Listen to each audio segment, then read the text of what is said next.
بسم اللہ الرحمن الرحیم۔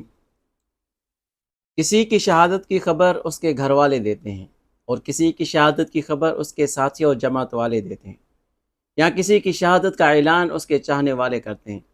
لیکن تاریخ اسلام میں ایک ایسی عظیم اور خوش نصیب شخصیت بھی گزری ہے جس کی شہادت کی خبر خود اس ہستی نے دی ہے جس کی زبان مبارک سے نکلی ہوئی بات کبھی غلط ثابت نہیں ہو سکتی، یعنی خاتم النبیین حضرت محمد مصطفیٰ صلی اللہ علیہ وسلم نے۔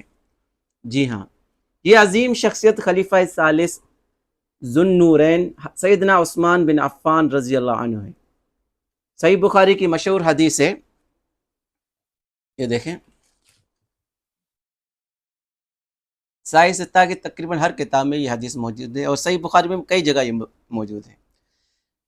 یہ حضرت انس سے روایت ہے کہ نبی کریم صلی اللہ علیہ وسلم جب احد پہاڑ پر چڑھے اور آپ کے ساتھ ابو بکر، عمر اور عثمان رضی اللہ عنہ بھی تھے تو پہاڑ کانپنے لگا۔ حضور اکرم صلی اللہ علیہ وسلم نے اس پر فرمایا، احد ٹھہر جا۔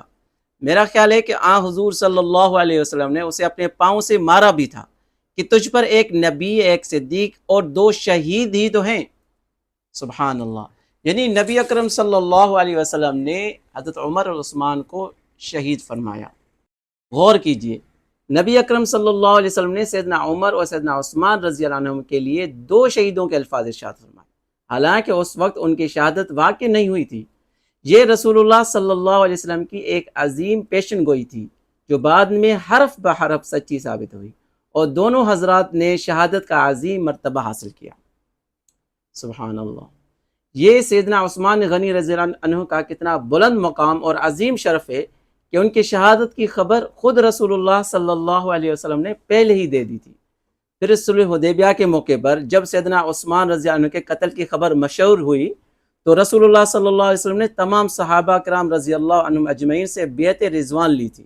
تقریباً 14 یا 1500 صحابہ نے اس بات پر بیعت کی کہ اگر عثمان رضی اللہ عنہ کو شہید کر دیا گیا تو ان کے خون کا بدلہ لیا جائے گا۔ اس بیعت میں سیدنا علی رضی اللہ عنہ بھی شامل تھے۔ یہ واقعہ سیدنا عثمان غنی رضی اللہ عنہ کی عظمت، محبوبیت اور بلند مرتبے کا واضح ثبوت ہے۔ ان کی جان، مال اور عزت کی دفاع کے لیے رسول اللہ صلی اللہ علیہ وسلم نے صحابہ کرام سے جانوں کی بازی لگانے کا عہد لیا۔ سبحان اللہ۔